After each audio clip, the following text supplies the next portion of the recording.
टिक टिक टिक ये चलती घड़ी, सृष्टि रूपी घड़ी बहुत बड़ी। टिक टिक टिक ये चलती घड़ी, सृष्टि रूपी घड़ी बहुत बड़ी। 5 युगों का चक्र लगाए, ये रुकती ना चलती ही जाए। टिक टिक टिक ये चलती घड़ी, सृष्टि रूपी घड़ी बहुत बड़ी। 5 युगों का चक्र लगाए, ये रुकती ना चलती ही जाए।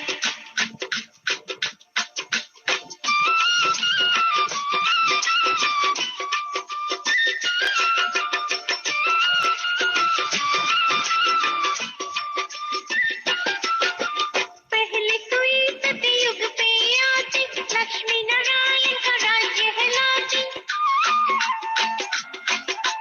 पहले सुई सतयुग पे आती, लक्ष्मी नारायण का राज्य हिलाती। वर्ष 1250 बताती, आगे सुई त्रेता पे जाती। टिक टिक टिक ये चलती घड़ी, सृष्टि रूपी घड़ी बहुत बड़ी। 5 युगों का चक्र लगाए, ये रुकती ना चलती ही जाए।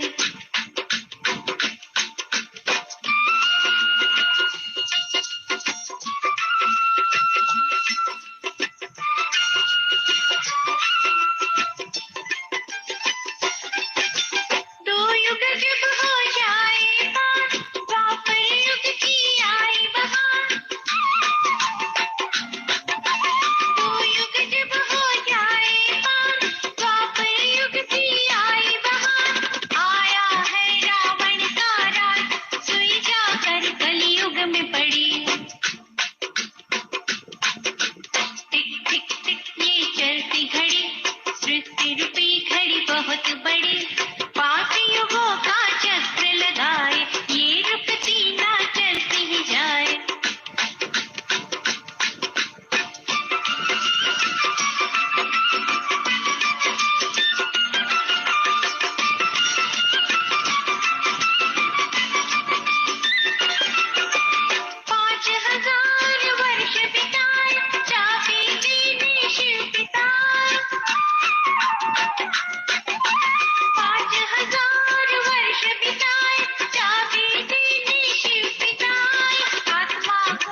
ओम शांति।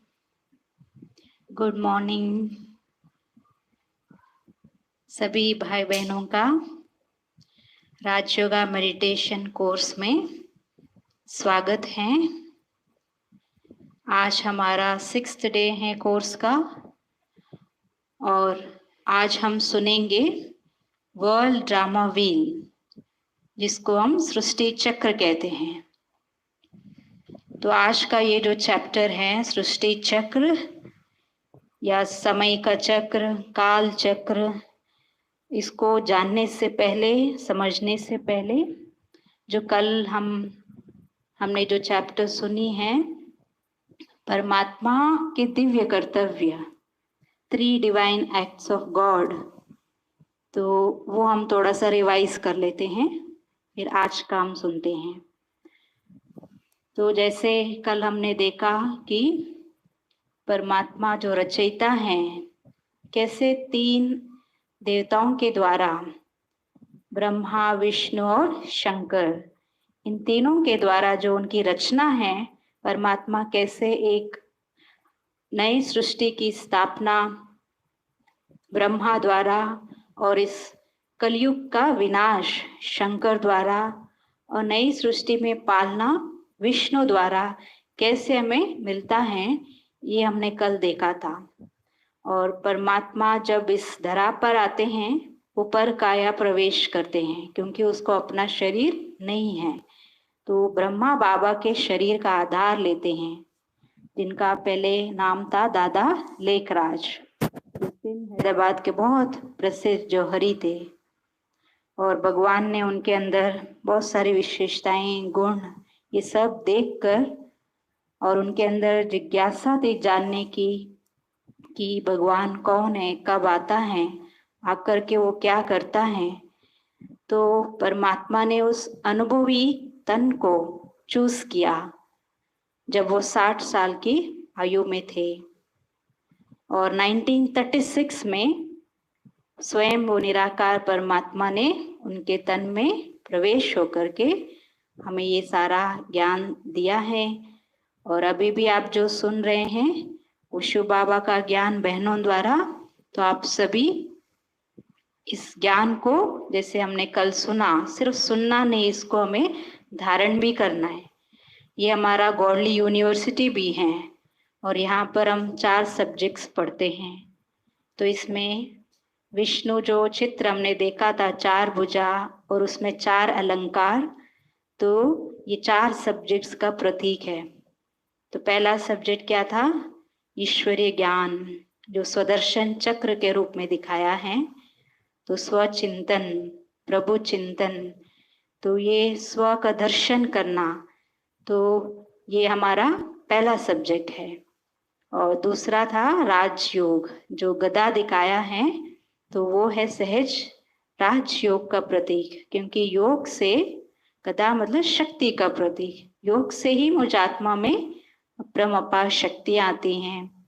जैसे उस दिन हमने देखा था अष्ट शक्तियाँ, तो इसको हम जागृत कैसे करते हैं? योग से, राजयोग से। तो हम अपने बुराइयों के ऊपर विजय प्राप्त करते हैं।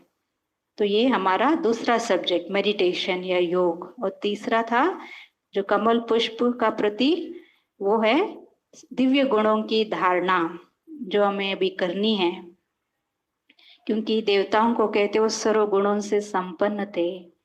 तो उस दुनिया में अगर हमें जाना है और जो ये लक्ष्य है, अगर इस लक्ष्य को हमें प्राप्त करना है, श्री लक्ष्मी श्री नारायण बनना है, तो दिव्य गुणों की धारणा भी करनी है। और कमल पुष्प पवित्रता का भी सिंबल है, कीचड़ में रहते हुए न्यारा रहता है, तो ऐसे हमें अपने जीवन को बनाना है। और लास्ट में हमने देखा शंख, तो ये हमारा 4th सब्जेक्ट है, जो है यहाँ पर हम रोज पढ़ते भी हैं। और ये जो 4th सब्जेक्ट है, ये ईश्वरीय सेवा है। और सबसे मुख्य सेवा हमने सुना था कल कि हमें सबको ईश्वरीय ज्ञान, भगवान का जो परिचय है कि वो इस धरा पर आ चुके हैं, ये पैगाम हमें सबको देना है। तो जो ये 4 सब्जेक्ट्स की पढ़ाई करते हैं वो सहज ही उस लक्ष्य को प्राप्त कर लेते हैं और वो सत्युग में जाने के लिए गोल्डन एज में या पैराडाइज में, तो लायक बन जाते हैं।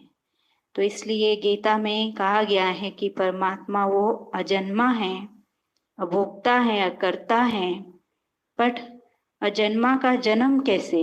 क्योंकि वो माँ के गर्भ में प्रवेश होकर के जन्म नहीं लेता, साकार शरीर नहीं धारण करता, वो पर काया प्रवेश करता है ब्रह्मा बाबा के तन में, और मनुष्य आत्माओं जैसे वो कार्य नहीं करता, इसलिए उसको अकर्ता कहा गया है।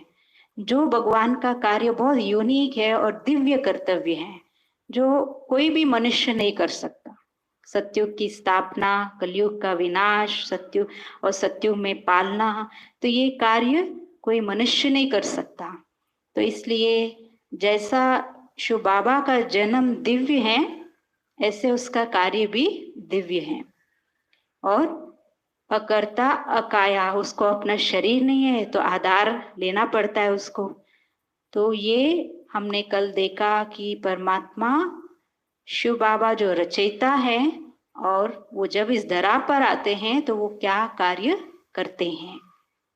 और आज का जो हमारा चैप्टर है, ये है सृष्टि चक्र या वर्ल्ड ड्रामा व्हील। तो आज के इस चैप्टर में हमें ये पता चलेगा, जैसे हमने कल देखा कि भगवान के कर्तव्य क्या हैं, तो ये भी जानना बहुत ज़रूरी है कि भगवान क्या करते हैं और क्या नहीं करते। तो ये तो हम कल समझ गए हैं। तो आज हम देखते हैं कि ये जो सारा कार्य परमात्मा का, वो किस समय पर चलता है, किस समय पर भगवान आके ये अपना कार्य करते हैं। समय का ज्ञान होना भी बहुत ज़रूरी है। क्यों? क्योंकि कहते हैं ना, समय बहुत कीमती है। Time and tide waits for none, ऐसे कहते हैं। तो समय अगर एक बार निकल जाता है, वो वापस मिलती नहीं है, वो चलता ही रहता है। इसलिए हमें समय को वेस्ट नहीं करना है। समय को पहले पहचानना है कि अब इस सृष्टि पर कौन सा समय चल रहा है, आने वाला समय कैसा होगा, उसके लिए मुझे क्या प्रिपरेशन करनी है, क्या तैयारी करनी है। इसलिए समय का ज्ञान होना भी बहुत ज़रूरी है। और इसलिए हम बहुत सारी कहावतें भी सुनते हैं दुनिया में समय के लिए, और कहते भी हैं कि समय बहुत बड़ा बलवान है, समय बड़ा बलवान है और उसके आगे किसी का जोर चल नहीं सकता। और समय से पहले अगर हम अपने को तैयार नहीं करेंगे तो कहते हैं टाइम किल्स यू, समय आपको नष्ट कर देगा। अगर समय से पहले अगर हम तैयार नहीं होंगे, समय हमें बहुत मजबूर करेगा परिवर्तन होने के लिए। तो जो शिव बाबा अभी आकर जो हमें ज्ञान दे रहे हैं, समय का ज्ञान, तो हमें वो बहुत समझदार भी बना रहे हैं इससे। तो जो समझदार आत्मा होंगी वो क्या करेंगी, समय से पहले वो अपने आप को तैयार करेंगे, रेडी रहेंगे। ऐसे नहीं कि समय बीत गया और बाद में मुझे मालूम पड़ा कि भगवान आया था, उसने ये कहा था, और अगर हमें मालूम होता पहले से ही, हाँ, हम कुछ कर लेते थे, हम अपना भाग्य बना लेते थे, पुरुषार्थ कर लेते थे। और अब तो टाइम निकल गया है, तो लास्ट में क्या रह जाएगा, सिर्फ पछतावा। तो इसलिए इससे अच्छा क्या है, हाँ, समय बीत जाने के बाद पछताने के बजाय कि समय को पहले ही अगर हम पहचान लेते हैं तो हम अपनी तैयारी पहले से ही कर सकते हैं। इसलिए आज ये जो चैप्टर जो हम सुनेंगे, ये बहुत बहुत इम्पोर्टेंट है।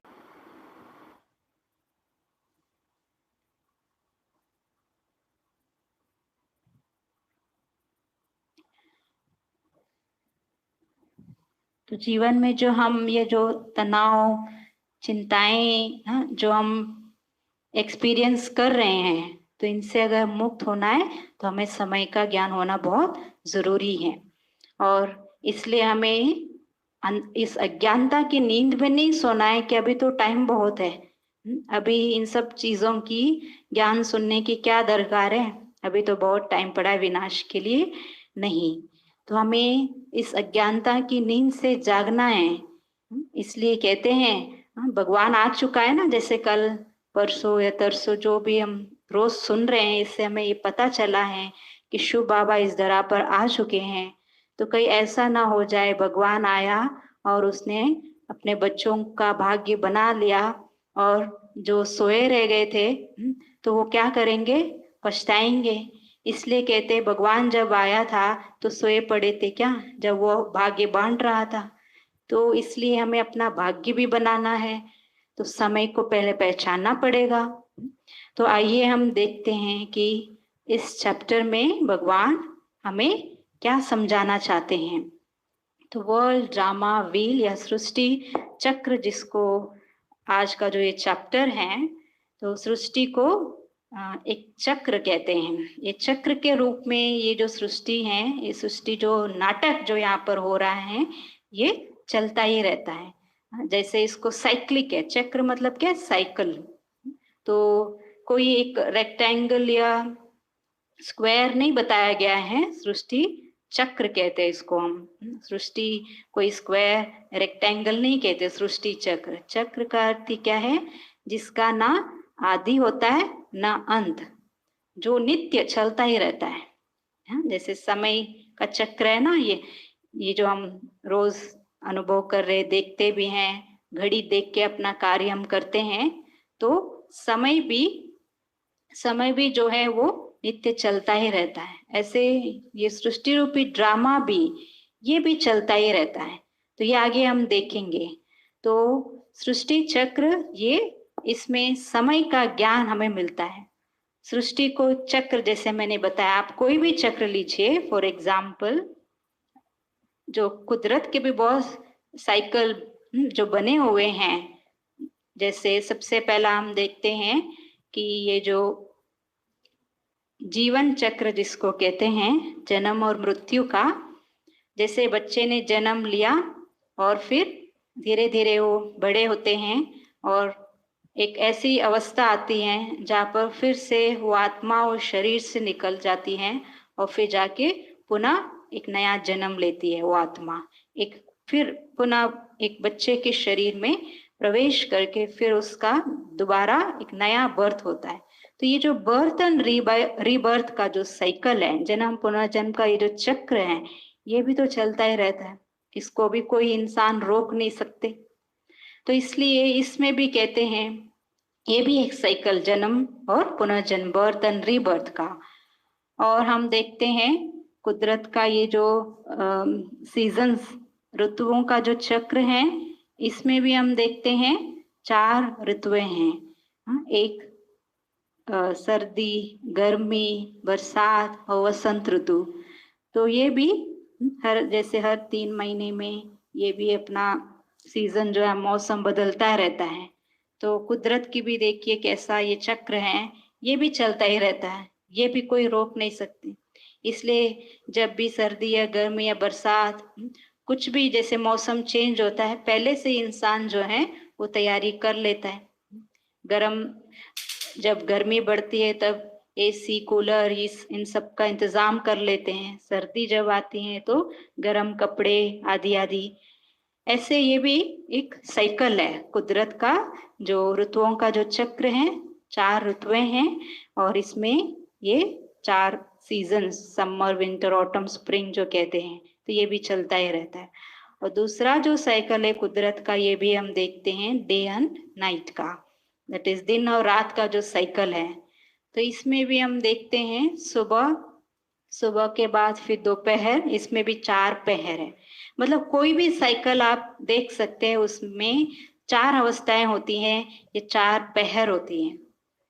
तो सुबह, दोपहर और शाम, रात्रि। और फिर रात्रि के बाद क्या होता है, फिर सुबह होती है। कोई रोक सकते हैं इसको?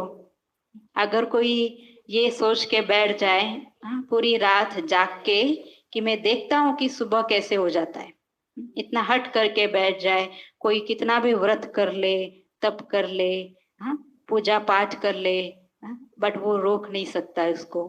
तो ये भी कुदरत का एक साइकिल है, डे एंड नाइट का, ये भी चलता रहता है। तो ये क्या इससे हमें समझ में आ रही है कि कोई भी साइकिल जब हम लेते हैं, तो ये जो साइकिल मतलब क्या है, ये रिपीट होता रहता है, ये चलता ही रहता है। तो बर्थ एंड रीबर्थ का जैसे हमने देखा, सबसे पहले बच्चा जब जन्म लेता है और इसमें भी 4 अवस्थाओं को हम पार करते हैं, बाल्य अवस्था, युवा अवस्था, प्रौढ़ावस्था और फिर वृद्ध अवस्था। और उसके बाद फिर आत्मा वहां से निकली और फिर नए शरीर में प्रवेश किया, फिर उसमें पार्ट बजाते हैं। ऐसे ये जो साइकिल है चलता ही रहता है।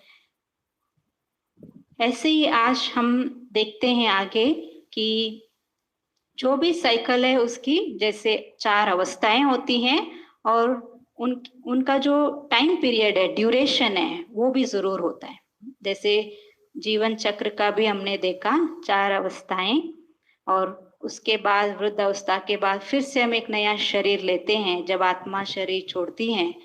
और ऋतुओं का भी साइकिल है, जो हर साल ये जो चक्र है ऋतुओं का, ये भी बदलते रहते हैं इन 4 ऋतुओं में। सिमिलरली डे एंड नाइट का ये भी हम देखते हैं कि 24 घंटे में ये जो 4 पहर चलते हैं, ये भी एक साइकिल है। तो जैसे समय का भी जो कहते हैं चक्र, 60 सेकेंड्स इक्वल टू 1 मिनट है ना, और 60 मिनट क्या बनता है, 1 घंटा। और 24 घंटे को हम क्या कहते हैं, 1 दिन। और 7 दिन को 1 हफ्ता, और 365 दिन के लिए 1 साल हम कहते हैं। ये भी एक चक्र हो गया। तो बट कोई भी, जैसे हमने बताया कि चक्र जो वो स्टॉप नहीं होता, उसका अंत नहीं है और ना आदि है, चलता ही रहता है। और उसकी 4 अवस्थाएं होती हैं, 4 पहर, ऐसे उसकी अवधि भी होती है। तो ऐसे जो आज, और हमने कभी ये प्रश्न नहीं किया कि 60 सेकेंड्स का ही 1 मिनट क्यों? कभी हमने प्रश्न किया किसी से? हमने, जिसने भी बनाया इसको, इस टाइम को, हमने उसको एक्सेप्ट किया। हम ये भी तो कह सकते थे कि 80 सेकेंड 1 मिनट क्यों नहीं है, या 30 सेकेंड 1 मिनट क्यों नहीं है ना, 30 सेकेंड का 1 मिनट क्यों नहीं है, या 70 मिनट का 1 घंटा क्यों नहीं है, या 100 मिनट का 1 घंटा क्यों नहीं है। तो जिसने भी जो बनाया, इसको हमने माना। ऐसे ही परमात्मा भी आकर कहते हैं कि ये सृष्टि भी 4 युगों में बटा हुआ है। और जो ये स्वस्तिक है, जैसे आप इस चित्र में देख रहे हैं स्वस्तिका, तो ये स्वस्तिका जो है इसको 4 युगों में बांट रही है सृष्टि चक्र को। तो ये 4 युग हम धीरे धीरे इसको और देखेंगे विस्तार से। सबसे पहले हम देखते हैं जो ये जो स्वास्तिक दिखाया है, इसका अर्थ क्या है। स्वस्तिक, जैसे हम भी जब शुभ कार्य करते हैं, घरों में भी कोई भी प्रोग्राम्स हम करते हैं, या कोई एक नई गाड़ी लेकर आते हैं, जब पूजा आदि करते हैं, इसका हम चित्र बनाते हैं और हम ये मानते हैं कि ये एक शुभ चिन्ह है। तो परमात्मा हमें कहते हैं कि स्वस्तिका ये एक साइकिल को, जो ये सृष्टि चक्र को जो इक्वली डिवाइड कर रही है 4 भागों में, ये 4 युगों में। तो ये जो स्वस्तिका है, ये एक्चुअली संस्कृत अक्षर है, जो सु प्लस अस्ति जिसको कहते हैं, इससे निकला है स्वस्तिका। अर्थ, उसका अर्थ ही है सु प्लस अस्ति। सु मतलब अच्छा, और अस्ति मतलब जो है। तो परमात्मा कहते हैं कि ये सृष्टि जो चक्र जो ये चलता ही रहता है, इसमें जो कुछ होता है ये अच्छा ही होता है। लेकिन आज इंसान इतना अज्ञानता के वश, बुराइयों के वश इतना वो कमजोर हो चुका है, वो उस पॉजिटिविटी या अच्छाई को ढूंढ नहीं पा रहा है। तो इसमें आगे हम देखेंगे कि ये सृष्टि रूपी ड्रामा कितना सुंदर बना हुआ है, और इसमें जो हो रहा है वो अच्छा हो रहा है। इसलिए कहते हैं भगवत गीता में भी भगवान ने अर्जुन को कहा कि हे अर्जुन, तुम चिंता क्यों करते हो? आप ये देखो कि जो कुछ हुआ पहले वो अच्छा हुआ। गीता के ये श्लोक हम सभी जानते भी है, सुनते भी हैं, लेकिन हम इसको प्रैक्टिस की। भगवान ने कहा था अर्जुन को, हे अर्जुन, जो हुआ अच्छा हुआ, जो हो रहा है वो अच्छा हो रहा है, और जो होगा वो और भी अच्छा होगा।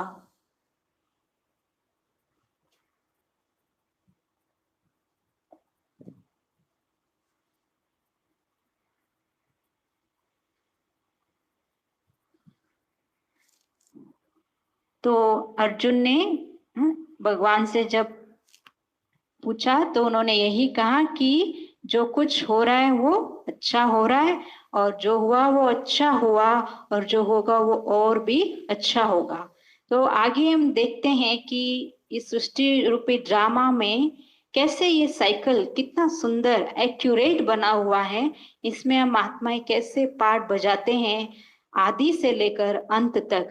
तो इसमें एवरी मोमेंट इज ऑस्पिशियस कहते हैं, या कुछ मतलब गलत ऐसा नहीं हो रहा है, जो कुछ हो रहा है वो अच्छे के लिए हो रहा है, लेकिन वो पॉजिटिविटी हमें ढूंढनी है। तो स्वस्तिका का अर्थ हमने समझा। अभी हम देखते हैं कि ये स्वस्तिका ये जो सृष्टि चक्र को 4 युगों में जो बांट रही हैं, तो स्वस्तिका सबसे पहले हम देखते हैं जो हाथ है उसका राइट हैंड साइड जो जा रहा है, वहां से कहते हैं कि जैसे हम कहते हैं सुबह दिन और रात के जो साइकिल में कि शुरुआत कहाँ से मानी जाए, तो हम क्या कहते हैं सुबह। तो हम एक्सेप्ट करते हैं हाँ सुबह ये सबसे पहला पहर है, अर्ली मॉर्निंग।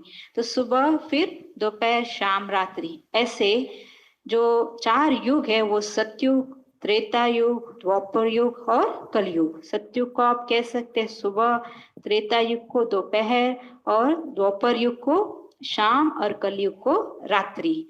तो ये जो स्वस्तिका का हाथ जो राइट हैंड साइड जो दिखाई दे रहा है आपको इस चित्र में, तो राइट हैंड साइड जा रहा है, और वहां पर आप देखते हैं सतयुग को दिखाया गया है। तो राइट हैंड साइड मतलब क्या है कि वहां पर जो मनुष्य आत्माएं थे जिनको हम देवी देवता कहते हैं, वो सब राइटियस थे, अर्थात वो राइट कर्म करते थे, श्रेष्ठ कर्म करते थे। और वो इसलिए देवी देवताओं की हम महिमा में क्या कहते हैं, वो सर्वगुण संपन्न, 16 कला संपूर्ण, संपूर्ण निर्विकारी, और मर्यादा पुरुषोत्तम, और अहिंसा परमो धर्म।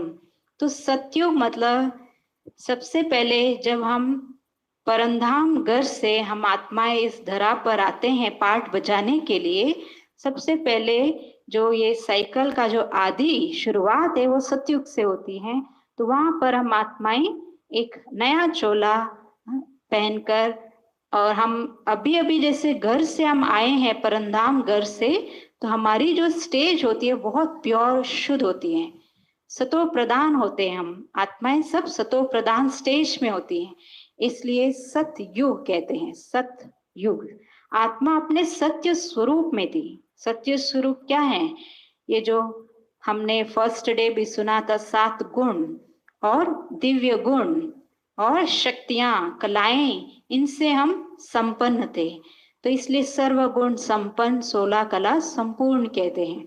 तो सतयुग सत्यता का युग है, और सतयुग देवी देवताओं की दुनिया है, और सतयुग भगवान भगवतियों की दुनिया हम कहते हैं, क्योंकि जहाँ पर सतयुग मतलब श्री लक्ष्मी और श्री नारायण का राज्य, फर्स्ट डायनेस्टी, और पूरे विश्व में ये विश्व महाराजा विश्व महारानी बन के ये रूल करते हैं। तो पूरा विश्व उस समय भारत कहलाता है, इसलिए भारत को अविनाशी खंड कहते हैं। और भारत की महिमा में हम सुनते हैं भारत सोने की चिड़िया था, घी दूध की नदियां बहती थी, और हर बालक मोहन और हर बालिका श्री राधे थे, और वहां पर इतना सुख शांति समृद्धि अपार थी, कोई चीज की कमी नहीं थी, और संपूर्ण निर्विकारी होने के कारण देवी देवता आपस में लड़ाई नहीं करते थे।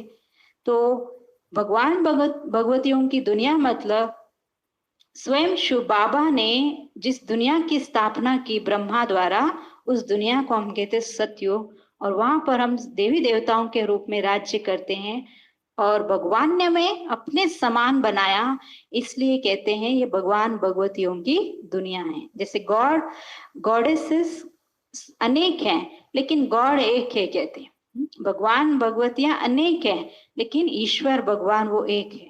तो परमात्मा शिव बाबा उन्होंने हमें ऐसे बनाया, इसलिए बाइबल में भी बताया गया है कि भारत जब स्वर्ग था या इस धरा पर जब हेवन थी, तो उस समय जो मनुष्य आत्माएं थे वो बहुत प्योर थे, शुद्ध थे, और भगवान ने उनको ऐसे बनाया था। इसलिए बाइबल में कहते God made man in his own image. और शिव बाबा आकर हमें ऐसा बना रहे हैं अभी वर्तमान समय। तो सतयुग सूर्यवंशियों की डायनेस्टी कहते हैं। तो क्योंकि जैसे बाल्य अवस्था में श्री लक्ष्मी नारायण ही श्री राधे श्री कृष्ण कहलाते हैं। तो श्री कृष्ण श्री राधे ही जब बड़े होते हैं, युवा अवस्था में आते हैं, जब उनका स्वयंवर होता है, जब ये राज सिंहासन पर बैठते हैं, राज्य करते हैं, तो ये श्री लक्ष्मी श्री नारायण का राज्य कहा जाता है उसको। और ये इनकी डायनेस्टी, और ये विश्व महाराजा और विश्व महारानी कहलाते हैं। तो बाल्य अवस्था में श्री लक्ष्मी नारायण ही श्री राधे और श्री कृष्ण हैं। देखिए ये भी हमें नहीं पता था, इसलिए कई भी कथाओं में भी इसका वर्णन नहीं आता है कि राधे कृष्ण बड़े होके क्या बने, ये लक्ष्मी नारायण छोटेपन में क्या थे। आपने कभी सुना है? तो ये भी एक गुह्य रहस्य है जो शिव बाबा आकर हमें समझाते हैं कि राधे कृष्ण जो बचपन में बाल्यावस्था में, वही जब बड़े होते वो लक्ष्मी नारायण बनते हैं। तो इसलिए जो लक्ष्मी नारायण का युग, इसको सत्य युग या सूर्यवंशी डायनेस्टी कहते हैं। क्यों? क्योंकि सूर्य के साथ कंपैरिजन क्यों किया जाता है? क्योंकि ये आत्माएं, जैसे मैंने बताया, सूर्य के समान फुल है, सतो प्रधान है, सातों गुणों से हम संपन्न हैं। इसलिए नारायण के आगे प्रेफिक्स क्या लगता है? सत्य नारायण। जैसे आज भी हम कहते हैं ना, कथा सुनते हैं, उसको हम क्या कहते हैं? सत्यनारायण की कथा, सत्य नारायण हम कहते हैं, क्योंकि वो उस समय आत्मा अपने सत्य स्वरूप में थी जब हम सत्युग में थे। यह सूर्य नारायण कहते हैं, या चंद्र नारायण कभी नहीं कहते ऐसे। तो सूर्य नारायण मतलब मैं आत्मा 16 कलाओं से संपूर्ण थी। 16 कला कोई गिनती की नहीं है, 1 2 3 4 16 ऐसे नहीं। ये एक्चुअली ह्यूमन बींग्स की परफेक्शन स्टेज होती है।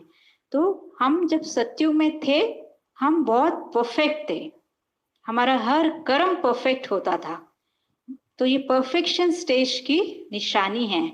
इसलिए पहले लोग क्या कहते थे, कोई बात उनको अगर बतानी हो, जैसे हम आजकल क्या कहते हैं, अगर जब हम सच बोलते हैं, किसी को अगर हमें समझाना होता है, हम क्या कहते हैं, मैं 100% राइट बोल रहा हूँ। पहले क्या कहते थे, 16 आने सच्चा है, ये बात ऐसे कहते हैं ना। तो यहाँ पर 16 कला संपूर्ण मतलब हम सब आत्माएं फुल 16 कलाओं से परिपूर्ण थे, कोई गिनती के नहीं। इसलिए ये ह्यूमन बींग्स की सबसे परफेक्ट स्टेज होती है। मर्यादा पुरुषोत्तम हम इनको कहते हैं, और अहिंसा परमो धर्म, वहां कोई हिंसा नहीं होती। कृष्ण है तो वह कंस होगा नहीं।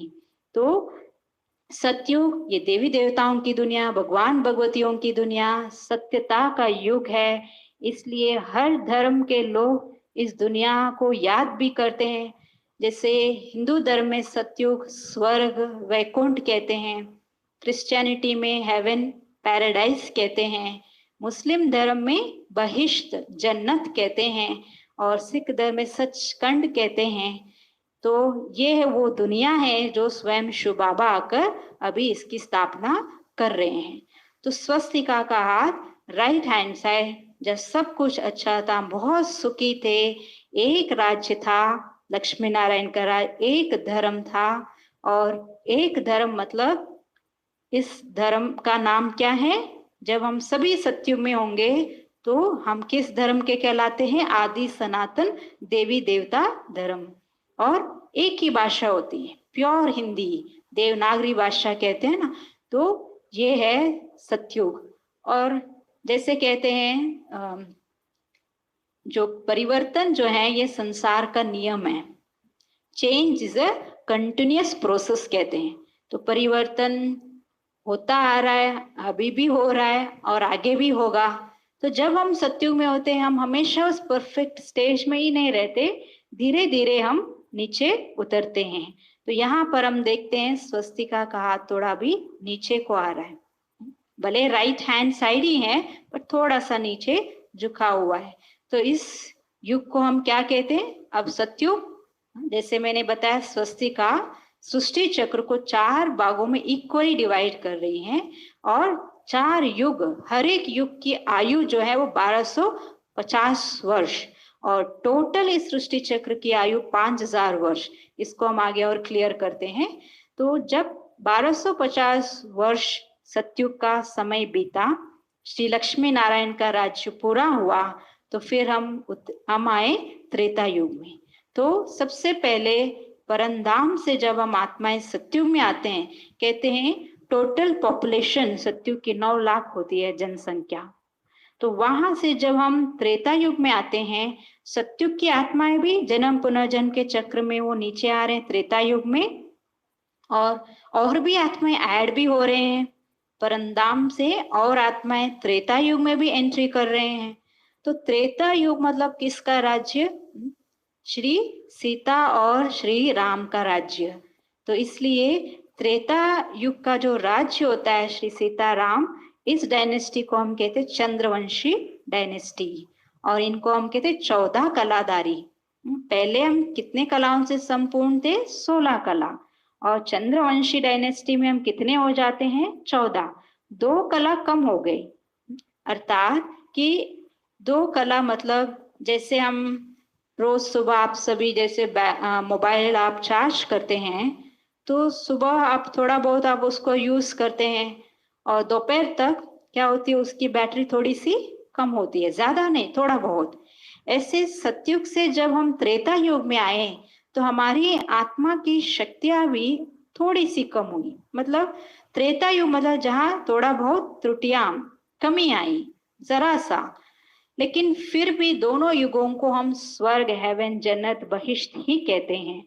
तो श्री सीता राम का राज्य आया और चंद्रवंशी डायनेस्टी, और इसलिए कहते हैं जो इनके पूर्व जो थे श्री लक्ष्मी नारायण सतयुग में, चंद्रवंशी डायनेस्टी कहते हैं चंद्रवंशियों के जो पूर्वज थे वो सूर्यवंशी थे और वो सूर्य का तिलक लगाते थे। तो इसका अर्थ ये हुआ, राम जो हम कहते हैं, राम का नाम जब हम लेते हैं तो हम सफिक्स क्या लगाते हैं? राम के अंत में, राम शब्द के अंत में रामचंद्र कहते हैं, है ना। कभी भी राम सूर्य नहीं कहते, सूर्य नारायण कहाँ, बट रामचंद्र कहते हैं, है ना, रामचंद्र। तो रामचंद्र मतलब राम और सीता का जो राज्य चंद्रवंशी डायनेस्टी है, और ये त्रेता युग के महाराजा और महारानी। तो पहले सतयुग वहां सूर्यवंशियों की डायनेस्टी चलती है, और फिर त्रेता युग में चंद्रवंशियों की डायनेस्टी या श्री सीताराम की डायनेस्टी। तो यहाँ पर हम 14 कलाधारी हो जाते हैं, लेकिन दोनों युगों को फिर भी हम स्वर्ग ही कहते हैं, क्योंकि दोनों युगों में एक ही धर्म है, कोई वहां पर मतभेद नहीं, एक धर्म में कोई लड़ाई झगड़े नहीं, और सभी निर्विकारी हैं, पावन हैं, गुणों से संपन्न हैं। तो कोई वहां पर जैसे मतभेद, डिफरेंसेस ऑफ ओपिनियंस, ये सब होते ही नहीं है, और सब राइटियस कर्म कर रहे हैं। वह सुख ही सुख है, एक धर्म में शांति भी है, सुख भी है, और सभी देवताएं पावन है, वहां पर संपूर्ण निर्विकारी हैं। इसलिए त्रेता युग भी स्वर्ग ही कहलाता है। तो सतयुग और त्रेता युग, और इसलिए त्रेता युग के जो महिमा में आज भी हम सुनते हैं कि वहां जो भी होते थे, जो इवन गांधी जी भी राम राज्य की कल्पना करते थे कि चलो सूर्यवंशी डायनेस्टी की तो स्थापना में नहीं कर सकता हूँ, कम से कम भारत में राम राज्य की स्थापना हो जाए। उसके लिए उन्होंने बहुत मेहनत किया, बट वो उसकी स्थापना नहीं कर पाए। तो ये कार्य भी किसका है? ये शिव बाबा राम का कार्य है, जो आकर इस वर्तमान समय कर रहे हैं। तो महिमा क्या गाते हैं त्रेता युग में? जो देवी देवताएं चाहे सतयुग में होते हैं, त्रेता युग में वो सब दाता के समान होते हैं, इसलिए देवता मतलब क्या कहते हैं? देने वाले। तो त्रेता युग की महिमा में भी हम ये सुनते आए हैं कि वहां पर राम राजा, राम प्रजा, राम साहूकार है, बसे नगरी जिए दाता, धर्म का उपकार है। तो वहां पर अधर्म का राज्य नहीं है।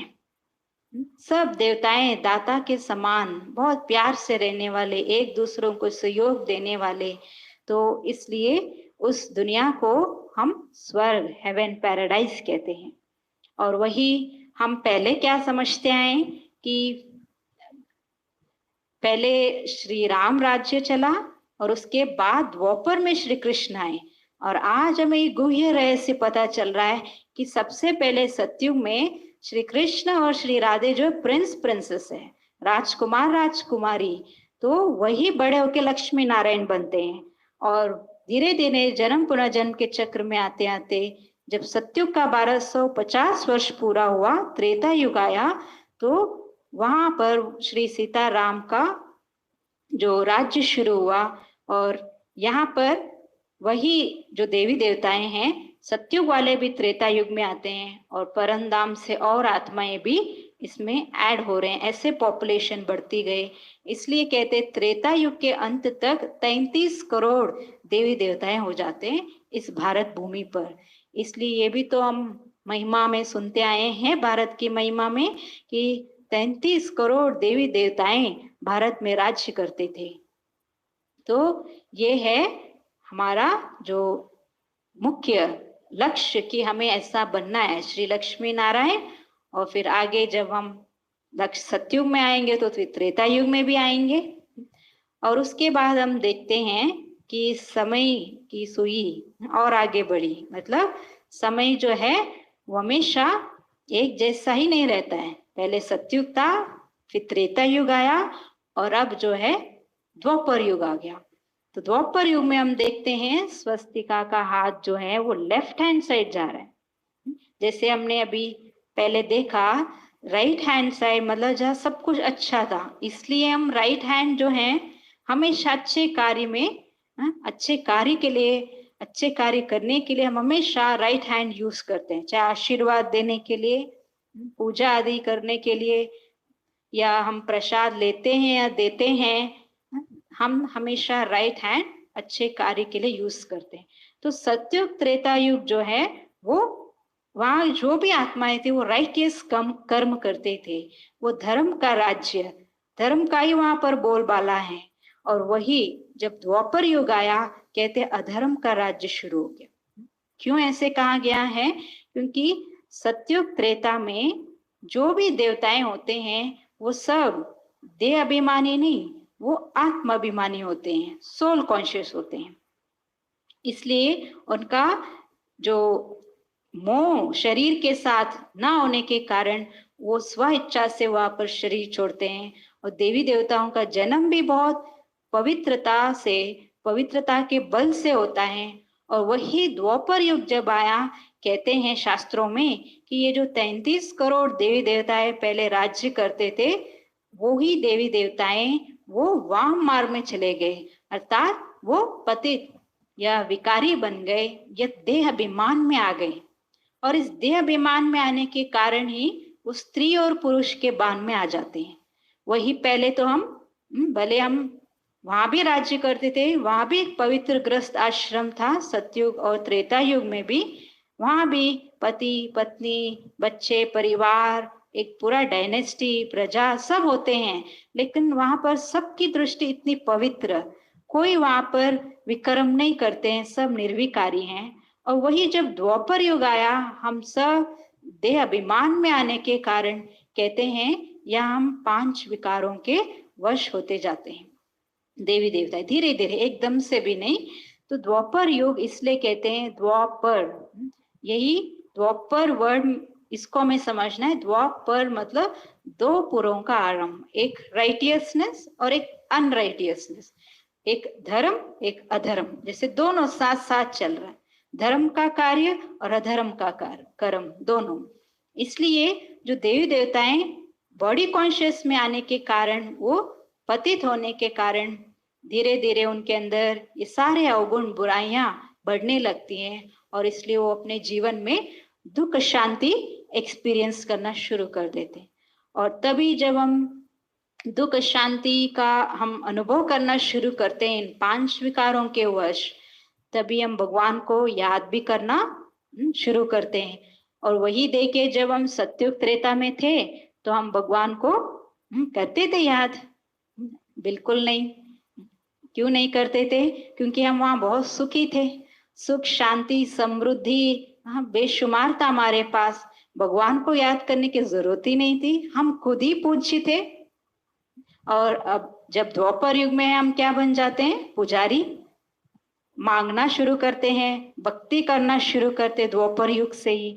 तो पहले हम भक्ति नहीं करते थे और वह दरकार भी नहीं थी, क्योंकि हमारे जीवन में सब कुछ प्राप्त था। इसलिए कहते देवी देवताओं के जीवन में कोई चीज की कमी नहीं थी, वो सब संपन्न थे, गुणवान थे। इसलिए उनको भगवान को याद करने की दरकार नहीं पड़ा। इसलिए कहते आप पे ही पूजा, आप पे ही पुजारी। अर्थात ये भगवान के लिए नहीं कहा गया, ये हम आत्माओं के लिए। क्योंकि जब हम सत्युग त्रेता में होते हैं हम ही पूज्य होते हैं, और जब हम द्वापर कलयुग में आ जाते हैं हम पुजारी बन जाते हैं। हम अपने आप को भूल जाते हैं कि हम आत्मा हैं, हम पहले ऐसे पूज्य थे। और फिर धीरे धीरे विकारों के वश होते होते हम इतने विक्रम करते जाते हैं, उसका मैल भी चढ़ता जाता है आत्मा के ऊपर। हम इतने बॉडी कॉन्शियस हो जाते हैं और हमारी कलाएं भी धीरे धीरे घटती गई। जैसे सतयुग में हम 16 कला संपूर्ण थे, त्रेता में 14 कला संपूर्ण थे, और द्वापर में हमारी सिर्फ 8 कला रह जाती। अर्थात हम ये कह सकते हैं कि हाफ जो प्यूरिटी की जो लेवल है हमारी खत्म हो जाती है द्वापर युग में जब हम आते हैं। इसलिए कबीर दास के दोहे भी आपने सुना होगा, दुख में सिमरन सब करे, सुख में करे ना कोई। अगर सुख में भी करते तो दुख काहे को होए। तो हमने सुख में तो याद ही नहीं किया भगवान को, और जब दुख आया तो हमने याद करना शुरू किया। तो भगवान को हम कब से याद करते हैं? द्वापर युग से। और भक्ति कहाँ से शुरू होती है? द्वापर युग से। तो भक्ति में सबसे पहले हम पुकारते भी भगवान को, यीशु बाबा को ही। भले वहां हमें पहचान नहीं है, सत्य पहचान कि शिव बाबा पॉइंट ऑफ लाइट है, ज्योति बिंदु है, और इसलिए हम उनके मंदिर आदि बनाते हैं। कहते हैं राजा विक्रमादित्य ने सबसे पहले सोमनाथ का मंदिर बनाया, और उसमें जो शिवलिंग की स्थापना की उन्होंने, उसमें बहुत हीरे जड़े हुए थे। और इसलिए उसके बाद कहते हैं मोहम्मद गजनवी आए और उन्होंने 17 बार उसको लूटा। उस मंदिर से बहुत माल वो लेकर के गए। तो इसका मतलब सतयुग त्रेता में आप इमेजिन कर सकते हैं हम कितने धनवान थे, सोने के महलों में हम रहते थे, कितने हम रिच थे। और वही द्वापर युग में जब हम आए, धीरे धीरे वो समृद्धि हमारी खत्म होती गई। तो इसलिए द्वापर युग अधर्म और धर्म दोनों जैसे साथ साथ चलता गया, और धर्म सत्ता और राज्य सत्ता दोनों अलग हो जाते। वही पहले सत्युग त्रेता में एक ही के हाथ में होता है, पहले लक्ष्मी नारायण और फिर राम सीता के। और अब द्वापर युग में जैसे कहते दोनों अलग हो जाते हैं। और द्वापर युग में कहते हैं जब दुख शांति बढ़ना शुरू हुआ, भगवान ने मनुष्य आत्माओं की रक्षा के लिए कहते हैं इन धर्म पिताओं को भेजा। इनको गॉड सेंड मैसेंजर्स, या भगवान के जो पैगंबर्स कहते हैं, जो मैसेज लेकर आए कुछ मनुष्य आत्माओं को संदेश देने के लिए, कुछ अच्छा सिखाने के लिए। लेकिन देखते जब ये लोग भी आए, फिर भी हमारे अंदर जो बुराइयां हैं वो बढ़ती गई। सबसे पहले द्वापर युग में, जैसे पहले सतयुग त्रेता में एक ही धर्म था, द्वापर युग में जब हम आए फिर अनेक धर्मों की वृद्धि होना शुरू हो जाती है, अनेक धर्मों की स्थापना होती है। और यहाँ पर सबसे पहले कौन आए? इब्राहिम। तो कहते हैं इब्राहिम जब आए और भारत के बाहर जब ये गए प्रचार के लिए, उपदेश देना लोगों को, वहां तब उन्होंने देखा कि लोगों में जैसे उन्होंने देखा को नियम सिद्धांत नहीं है जीवन जीने के लिए, बहुत लड़ाई झगड़े वो कर रहे हैं। तो उन्होंने सोचा कि अगर इनको कुछ सिखाना हो, कुछ जीवन जीने के लिए अच्छे सिद्धांत में बना के दूं, तो इसलिए उन्होंने laws to govern human life, इसके ऊपर उन्होंने कुछ नियम सिद्धांत बना के दिया लोगों को, ताकि अगर वो सुख शांति या आनंदमय जीवन अगर उनको बनाना हो तो उनको इस नियम सिद्धांतों पर चलना होगा। तो इसलिए उन्होंने इस उपदेश का उन्होंने प्रचार किया, जो आज भी हम उनके पवित्र धर्म पुस्तक में, कुरान में हम देखते हैं।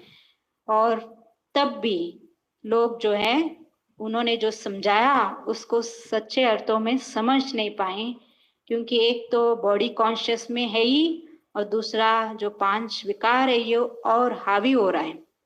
हम ये भी कह सकते हैं कि जैसे हम कोई मूवी देखते हैं तो पहले कैसा होता है मूवी, स्मूथ गोइंग स्टोरी चलती है ना। सत्युग त्रेता ऐसा ही था, वेरी स्मूथ गोइंग, हम बहुत सुखी थे वहां पर, और एक धर्म में हमने बहुत सुख शांति से अपना जीवन व्यतीत किया। और वही द्वापर युग आया, मतलब ऐसे कहते हैं कि इस सृष्टि रूपी मूवी में भी, इस ड्रामा में भी मध्य में जैसे विलेन की एंट्री हो गई। तो यहाँ विलेन कौन है? 5 विकार जो बॉडी कॉन्शियसनेस के कारण आई, ये 5 विकार विलेन की एंट्री हो गई। तो इसलिए जब विलेन आता है तो क्या होता है मूवीज में, हीरो के साथ होती है ना लड़ाई। तो ऐसे यहाँ पर हम आत्माएं भी विकारों के साथ हमारी बहुत युद्ध होती है। कई बार हम जीतते हैं और कई बार रावण 5 विकार वो जीत लेते हैं हमें, हम उसके वश भी होते जा रहे हैं। कई बार हम समझते नहीं ये गलत है कर्म, ये मुझे नहीं करना है। फिर धीरे धीरे समय भी बीतता जाता है और वो जो 5 विकार है वो और ही कम नहीं हुआ, बढ़ता ही गया। और फिर उसके बाद जो दूसरा धर्म आया द्वापर युग में, कहते हैं महात्मा बुद्ध जी, उनके द्वारा जब ये सबसे पहले जब इब्राहिम आए ये मिडिल ईस्ट की तरफ गए, और जब महात्मा बुद्ध आए ये ईस्ट की तरफ गए, और उन्होंने वहां पर जैसे धर्म का प्रचार किया, ज्ञान का उपदेश दिया और भगवान का मैसेज दिया। तो उसमें उन्होंने ये देखा कि लोग जो है उनका कर्म बहुत भ्रष्ट होता जा रहा है। कि द्वापर युग में तो हम बॉडी कॉन्शियसनेस के कारण, देह अभिमान के कारण, 5 विकारों के वशीभूत होने के कारण हम आत्माएं विकर्म इतना करते जा रहे थे।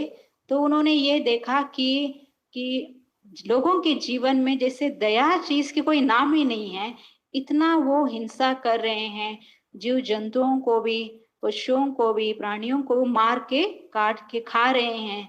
तो इसलिए उन्होंने इस पर जोर दिया था कि कर्म ही धर्म है, कर्म ही धर्म है, दया ही धर्म है, वर्क इज वर्शिप, है ना। तो अहिंसा परमो धर्म है। इन 3 बातों के ऊपर उन्होंने ज्यादा महत्व दिया, ज्ञान का उपदेश दिया। लेकिन कुछ आत्माएं इसको समझे और कुछ नहीं समझे, और जिन्होंने समझा वो उनको फॉलो करते गए। तो धीरे धीरे एक धर्म की वृद्धि होती गई और वो उस धर्म के कहलाने लगे। और जो सत्युग की आत्माएं वो त्रेता युग में भी आए, और सत्युग त्रेता वाली आत्माएं वो द्वापर युग में भी आ रहे, जन्म पुनर्जन्म के चक्र में, और धीरे धीरे पॉपुलेशन जो और बढ़ती गई। तो यहाँ पर हम देखते द्वापर युग में भी और आत्माएं ऐड भी हो रहे हैं परम धाम से, और नई नई आत्माएं आके यहाँ पर सृष्टि रूपी रंगमंच पर पार्ट बजाने जब आते हैं तो वो भी, इसके कारण भी पॉपुलेशन बढ़ रही है। तो महात्मा बुद्ध जी उन्होंने इस पर जोर दिया, दया ही धर्म, कर्म ही धर्म, अहिंसा परमो धर्म। लेकिन फिर भी हिंसा कम नहीं हुई या कर्मों में सुधार नहीं आई लोगों के। और फिर कहते हैं फाइनली द्वापर युग में जीसस क्राइस्ट आए, जो क्रिश्चियन धर्म के स्थापक ठहरे, और उन्होंने देखा जब ये वेस्ट की तरफ गए, भारत के बाहर वेस्ट की तरफ, उन्होंने वहां देखा कि लोगों के जीवन में जैसे बहुत झूठ बहुत बोल रहे हैं, पॉलिश झूठ, जैसे ऐसे लगता ही नहीं कि इन्होंने झूठ बोला, इतना झूठ। इसलिए उन्होंने सत्यता के ऊपर जोर दिया, ट्रूथ इज गॉड। और दूसरा उन्होंने ये देखा कि लोगों में बहुत नफरत थी, नफरत की भावनाओं में एक दूसरों को बहुत नफरत कर रहे हैं, हिंसा का मार रहे हैं, तो इसलिए उन्होंने एक ट्रूथ इज गॉड और दूसरा love is God, love yourself as you love God, इस पर उन्होंने जोर दिया, उपदेश दिया। और उन्होंने कभी नहीं कहा कि आई एम गॉड। सब धर्म पिताओं ने यही कहा कि हम पैगंबर हैं, भगवान का पैगाम लेकर आए हैं, हम मैसेंजर्स है, इसलिए इनको गॉड सेंड मैसेंजर्स कहते हैं। तो जीसस क्राइस्ट ने भी यही कहा कि I am the son of God, I am not God, I am the son of God. But ऐसी आत्मा जिन्होंने इतनी अच्छी शिक्षाएं दी, तो उनको भी उन्होंने क्या किया, कितना दुख दिया।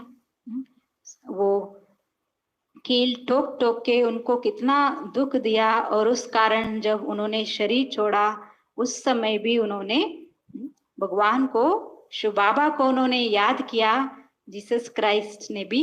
और याद करते हुए उन्होंने कहा कि हे गॉड, इनको फॉरगिव कर दो, माफ कर दो, ये जो कर रहे हैं ये अज्ञानता के वश कर रहे हैं, इनका दोष नहीं है। तो ऐसे हम देखते हैं द्वापर युग में, कहाँ सतयुग में और त्रेता युग में एक ही धर्म था, और द्वापर युग में तीनों धर्मों की स्थापना हो जाती है, वृद्धि होती है। और सतयुग त्रेता की आत्माएं भी, कुछ आत्माएं इन धर्मों में भी कन्वर्ट भी हो जाते हैं, और इस प्रकार धीरे धीरे ये धर्मों की वृद्धि होती है। और इसलिए इसको द्वापर युग, और यहाँ भी हम देखते ये भी 1250 वर्ष है। और लेफ्ट हैंड साइड, तो लेफ्ट हैंड साइड जैसे हम अच्छे कार्य के लिए यूज नहीं करते, अच्छा कुछ हुआ नहीं यहाँ पर, और ही हम धीरे धीरे गिरावट की ओर ही जा रहे हैं, तभी इसको लेफ्ट हैंड साइड या दिखाए स्वस्तिका। जब लेफ्ट हैंड साइड घूमी तो यहाँ कुछ अच्छा नहीं हुआ। क्या अच्छा नहीं हुआ? विलेन की एंट्री हुई, अर्थात जो हम इतने पावन देवी देवताएं थे, हम ही क्या बन गए, विकारी पतित बन गए। और इस कारण आज हम देखते हैं ये जो स्वस्तिका का हाथ यहाँ हम चित्र में देख रहे हैं, ये लेफ्ट हैंड साइड अब कलयुग जब आया, अब ये और ऊपर को उठा हुआ है, अति। इसलिए आप यह देख रहे हैं बिल्कुल एकदम डार्कनेस, ब्लैक, मतलब अज्ञानता भी अपार है। अभी अज्ञानता में जब सभी मनुष्य आत्माएं जैसे डूबे हुए हैं, इसलिए कलियुग, कलियुग मतलब क्या है, सब चीज अति में है। कलह कलेश की दुनिया कहते हैं, घर से लेके पूरे विश्व में आज क्या है, लड़ाई झगड़े। कलयुग में हम ये मतलब कोई ऐसा घर होगा जहां पर लड़ाई झगड़ा ना हुई हो? आप सभी अनुभव हुए, अपना अपना घर का ही आप देख सकते हैं। इसलिए कहते हैं 5 विकार ये अति में है अभी, इसलिए कहते हैं अभी तो कलयुग नहीं, घोर कलयुग है, हर चीज अति में है। अति मतलब अति पापाचार, अति में भ्रष्टाचार, और ये करप्शन कितना हर फील्ड में हम आज देख रहे हैं। कलह कलेश की दुनिया है, मारधाड़, लड़ाई झगड़े, हिंसाएं, आतंकवाद। इसलिए कल भी हमने देखा कर्तव्य के चैप्टर में परमात्मा के कि विनाश की तैयारी अभी खूब हो रही है। एक ओर से हम कहते हैं हम बहुत एडवांस कर रहे हैं साइंस एंड टेक्नोलॉजी में, और दूसरी ओर हम देख रहे हैं ये जो भी हो रही है एडवांसमेंट, इम्प्रूवमेंट, ये सब जैसे लग रहा है विनाश के लिए हो रहा है। तो कलयुग ये कलह कलेश की दुनिया, और यहाँ पर जैसे विलेन पूरी तरह अपना पूरा जलवा दिखा रहा है, रावण अपनी शक्ति।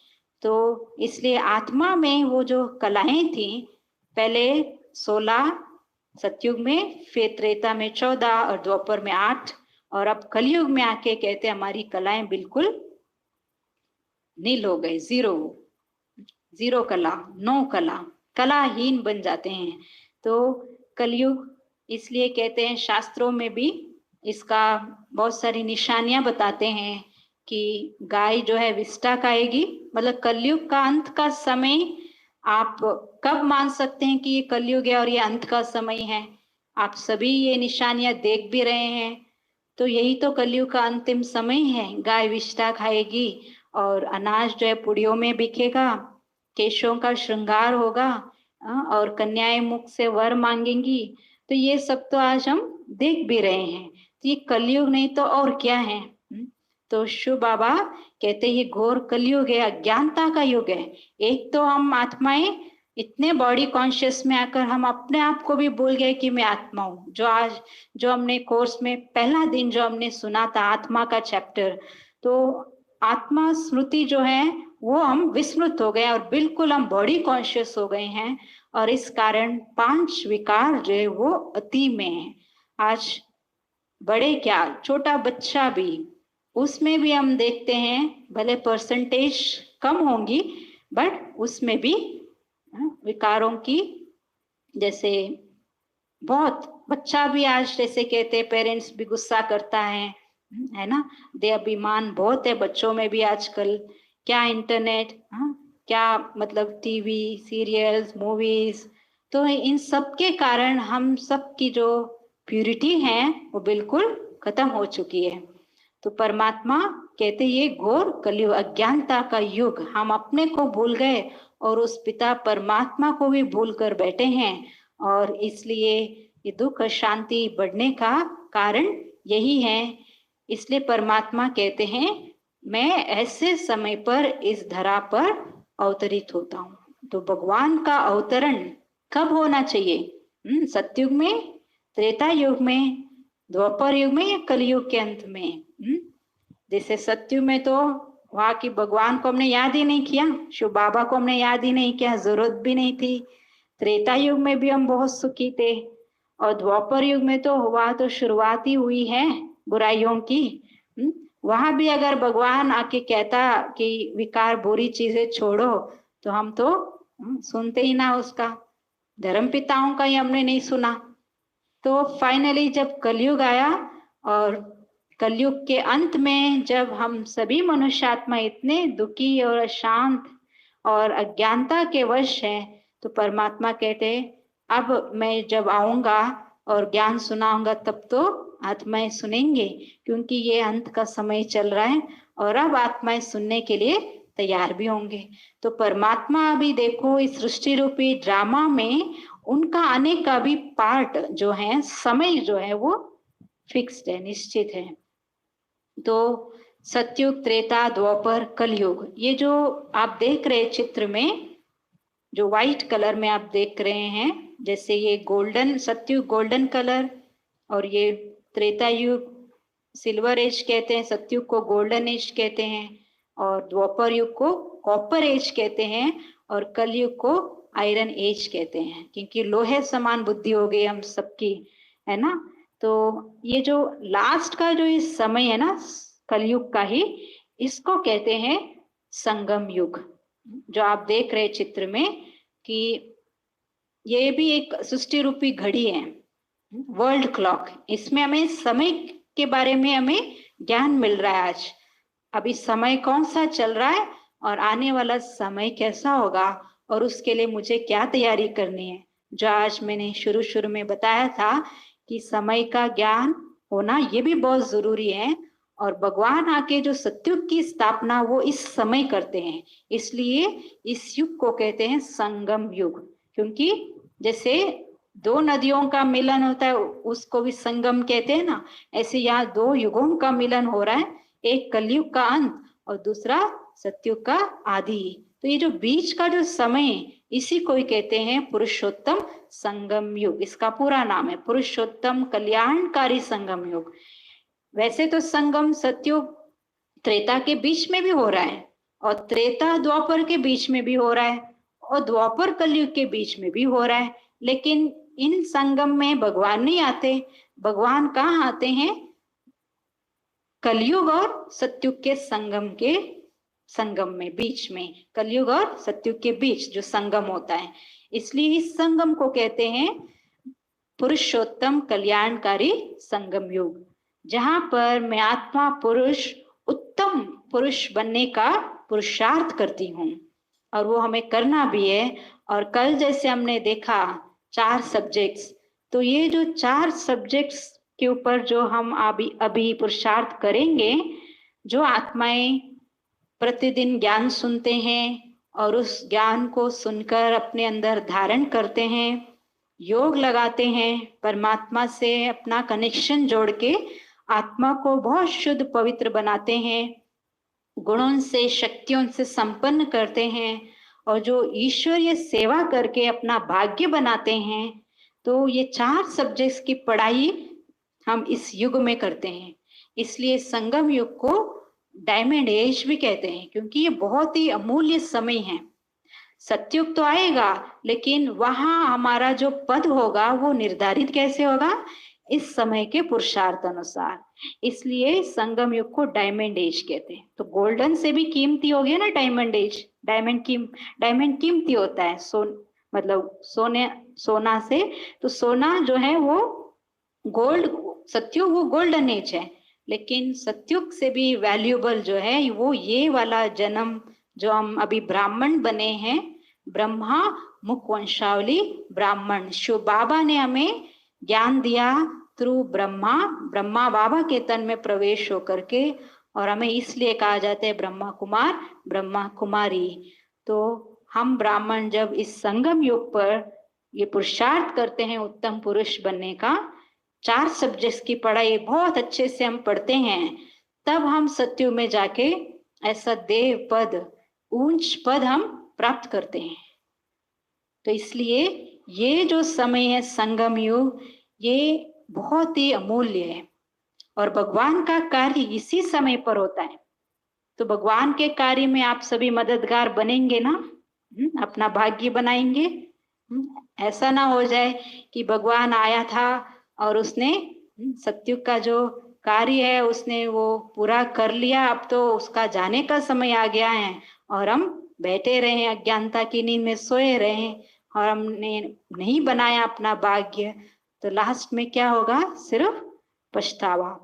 इससे भगवान हमें ज्ञान देकर, सद्बुद्धि देकर हमें समझदार बना रहे हैं कि कलयुग का ये अंत का समय चल रहा है, बस थोड़ा सा समय बाकी है।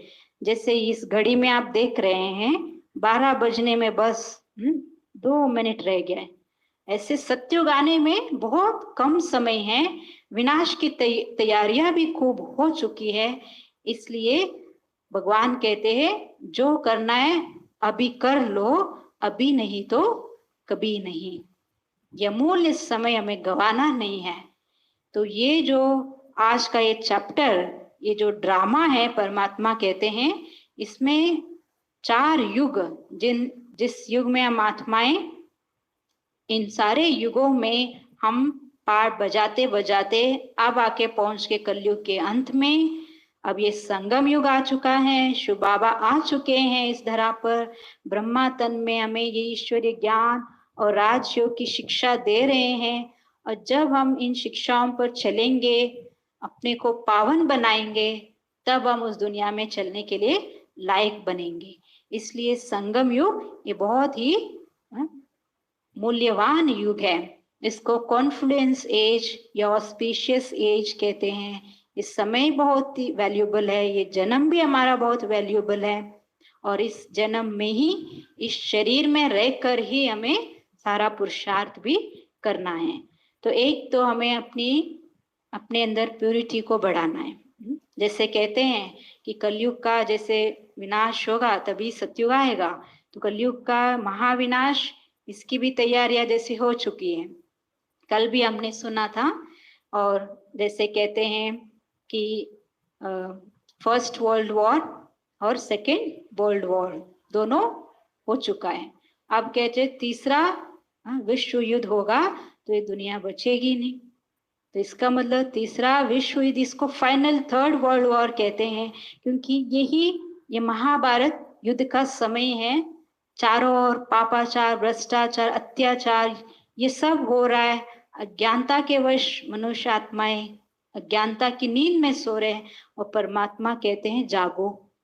अभी लाखों वर्ष समझ के नहीं बैठना है, क्योंकि कई शास्त्रों के अनुसार कहते हैं कलयुग तो अभी तो लाखों वर्ष रहेगा। नहीं, कलयुग तो अभी बच्चा नहीं है, बूढ़ा हो गया है। कलयुग को बाबा क्या कह रहे, गया। अभी सृष्टि अपनी अंतिम श्वास ले रही है।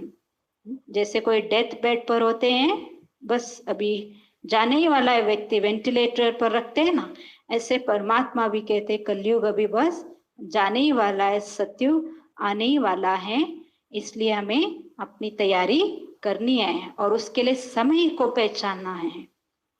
तो अभी हम किस युग में हैं? 5वां युग है, गुप्त युग है। 4 युग के बाद जो ये थोड़ा सा जो समय अंत का, इसी को संगम युग कहते हैं। कलयुग के जो अंत का समय, इसलिए कहते हैं ये लीप युग है। जैसे हर 4 साल में लीप ईयर कहते हैं ना हम, ऐसे ये 4 युग के बाद ये जो 5वां युग है, गुप्त युग है। परमात्मा भी आते हैं, इस अपना गुप्त कार्य करते हैं ब्रह्मा बाबा के तन में, और हम आत्माएं भी गुप्त पुरुषार्थ करते हैं इस समय, इसलिए इसको कॉन्फ्लुएंस एज, डायमंड एज, संगम युग कहते हैं। तो आप सभी अभी आपने सुना कि ये 4 युग और सत्युग, त्रेता, द्वापर, कलयुग। तो रात के बाद फिर क्या होगा? दिन, मतलब सत्युग दिन की शुरुआत होगी, और फिर सुबह सत्युग, फिर दोपहर त्रेता युग, शाम द्वापर युग, रात कलयुग, और रात के बाद फिर क्या होता है? दिन आता है। कोई रोक नहीं सकते इसको। ये भी एक चक्र है, संसार का ये चक्र, ये चलता ही रहता है इन 4 युगों में।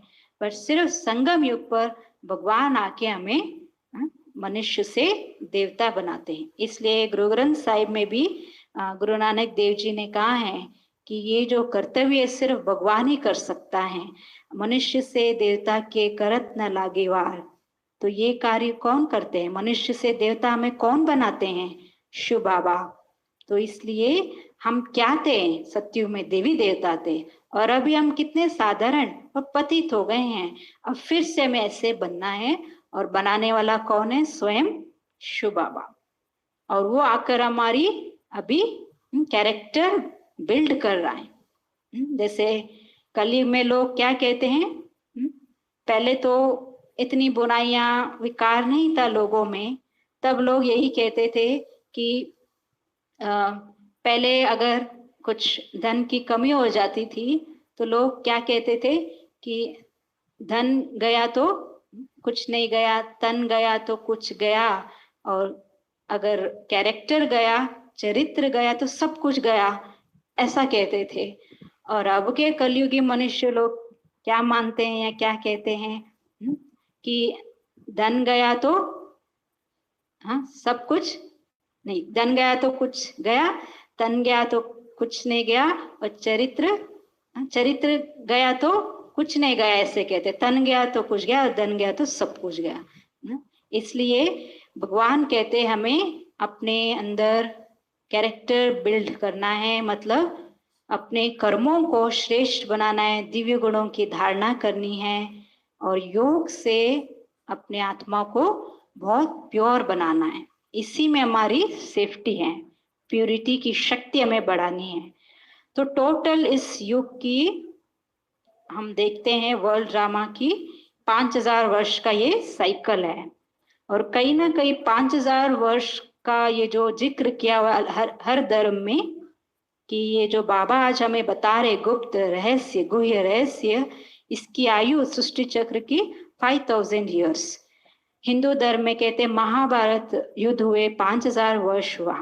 तो आज वही समय हम देख रहे, फिर से ये महाभारत का समय या युद्ध, ये समय आ गया है, और हम देख रहे सब युद्ध की तैयारियां हो चुकी हैं।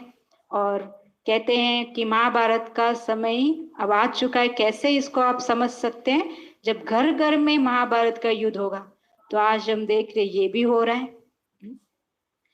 और क्रिश्चियनिटी में कहते हैं क्राइस्ट आने से 3000 वर्ष पूर्व भारत में हेवन था, पैराडाइज था, और क्राइस्ट को आए हुए 2000 वर्ष हुए हैं। तो उसके पहले तो भारत स्वर्ग ही था। और मुसलमान धर्म में भी, मुस्लिम धर्म में भी कहते हैं कि जो कलयुग का अंत का समय, उसमें उन्होंने ऐसे बताया कि कयामत का समय आएगा, और सबका उस समय हिसाब किताब चुकतू होगा। तो वो भी हम देख रहे हैं। अभी हम सब भाई बहने हमने जो कर्म किए हैं पूर्व जन्मों में उसका हम चुकता कर रहे हैं। तो ये वही कयामत का समय। और नास्ट्राडामस के प्रेडिक्शंस में भी ये बताया गया है कि उन्होंने ये कहा है कि जब ये विश्व युद्ध होगा, थर्ड वर्ल्ड वॉर अभी जो होने वाला है, और उसमें कहते हैं कि इस विश्व युद्ध के बाद एक गोल्डन डॉन आने वाला है, फिर से ये भारत सोने की चिड़िया बनने वाला है। तो ये भी हम प्रेडिक्शन सुनते आ रहे हैं। और भगवान भी आकर हमें यही कह रहा है कि 5000 वर्ष का ये जो ड्रामा है, टोटल जो हर युग की आयु 1250 वर्ष, 4 युग 1250 वर्ष, तो टोटल 5000 वर्ष हो गया। और भगवान आते संगम युग पर, इसलिए इसको कॉन्फ्लुएंस एज कहते हैं, जब हम आत्माओं का मिलन भी परमात्मा से होता है। और ये हर घड़ी ये बहुत ही कीमती है हमारे लिए, और हर परिस्थिति को में पेपर समझना है और उसको फेस करना है, उसमें में विजयी बनना है। और इस संगम युग को हम डायमंड एज कहते हैं। फाइनली भगवान कहते हैं ये जो ड्रामा बना हुआ है ना, सृष्टि चक्र, 4 युग, और हम इसमें कैसे पार्ट बजाते हैं सतयुग से लेकर कलयुग के अंत तक, इसमें जो कुछ हो रहा है, जो अभी मैंने पहले भी बताया था, अच्छा हो रहा है, जो हुआ अच्छा हुआ, और जो होगा अच्छा ही होगा। हम एक इस स्टोरी से हम सुनेंगे इस स्टोरी में, और इससे हमें और क्लैरिटी मिलेंगी इसका। आप सबने भी ये स्टोरी सुना होगा कि एक राजा था, और वो जब शिकार करने जंगल गया, मंत्री भी उनके साथ गए और सिपाही भी कुछ लोग थे उनके साथ। और जब वो शिकार कर रहे थे, मंत्री के मिस्टेक के कारण उसकी राजा की जो उंगली है वो कट जाती है, और राजा का जो उंगली कट जाती है तो खून बहने लगता है, और वो दुखी रहता है तो दुख में। और तब मंत्री कहता है जो हुआ अच्छा हुआ राजन।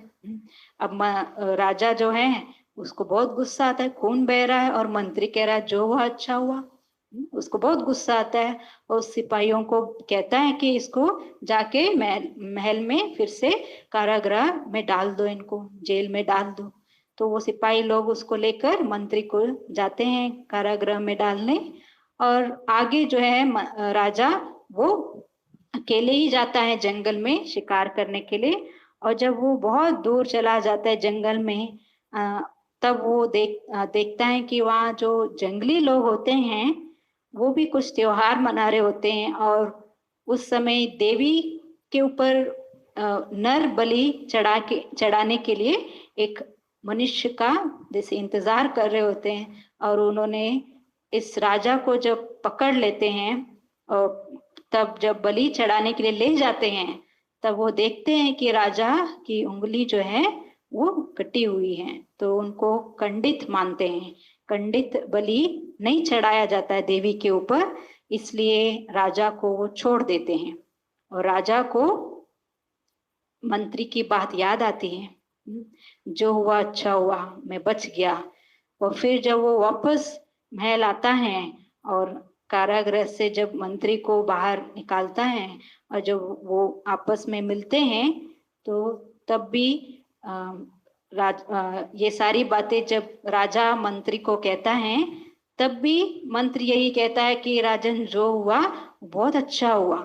लेकिन मंत्री तो समझदार था, लेकिन राजा को समझ में नहीं आया कि ये ऐसा क्यों कह रहा है, कि क्योंकि उसको रियलाइजेशन हुई कि मैं तो बच गया। अगर मंत्री कहता है कि आप अगर मुझे जेल में नहीं डालते तो मैं आगे जंगल में आपके साथ चलता शिकार करने, और वो वनवासी लोग मेरी बलि चढ़ा देते। इसलिए आपकी उंगली कटी, इसमें भी कल्याण है, और आपने मुझे कारागृह में डाला, इसमें भी कल्याण है। तो इसलिए हमें भी परमात्मा कहते हैं कि जीवन में जो भी परिस्थिति आती हैं उसमें कुछ ना कुछ कल्याण समाया हुआ होता है, उसको हमें देखना है ढूंढना है और अपनी स्थिति को हमें बहुत अचल अडोल रखना है। तो ये ड्रामा इसी प्रकार परमात्मा कहते हैं एक्यूरेट बना हुआ है और ये हू बहु रिपीट होता रहता है हर 5000 वर्ष। तो ये सृष्टि रूपी ड्रामा, ये समय का चक्र, काल चक्र, तो इससे आज हमें ये सीखने को मिला कि टोटल इस सृष्टि चक्र की अवधि कितनी है, सिर्फ 5000 वर्ष, लाखों वर्ष नहीं। और 4 युग, सतयुग, त्रेता युग, द्वापर युग, कलयुग, और जो संगम युग ये थोड़ा सा अंत का समय है। इसलिए भगवान कहते हैं बहुत गई तोड़ी रही, अब तोड़ी की भी थोड़ी ना जाए। इसलिए हमें जल्दी पुरुषार्थ भी करना है और सत्युग में जाना है हमें, और वहां हमें ऊंच पद प्राप्त करना है। तो आप सभी सत्युग जाने के लिए तैयारी करते रहेंगे। और कल हमारा कोर्स का लास्ट दिन होगा और कल भी हम कुछ इम्पोर्टेंट ज्ञान युक्त बातें, कल भी हम एक चैप्टर सुनेंगे। और अभी हम थोड़ी देर के लिए मेडिटेशन का अभ्यास करते हैं। सभी सीधे होके बैठ जाएं।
बाहों में वो बुला रहा, वो करुणा कर दया का सागर, स्नेह सबको समारा।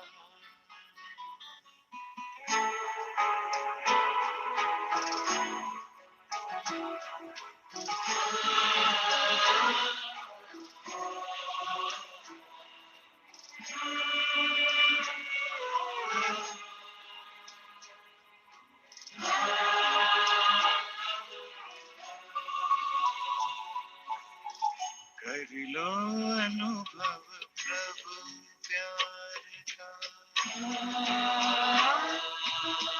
कर लो अनुभव प्रभु प्यार का,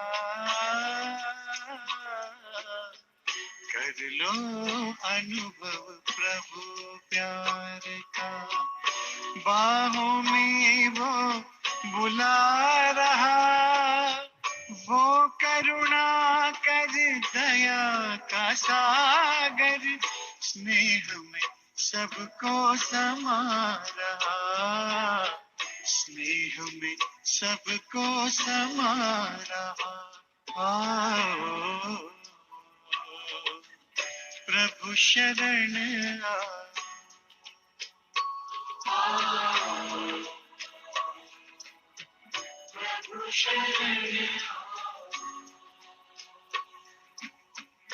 कर लो अनुभव प्रभु प्यार का।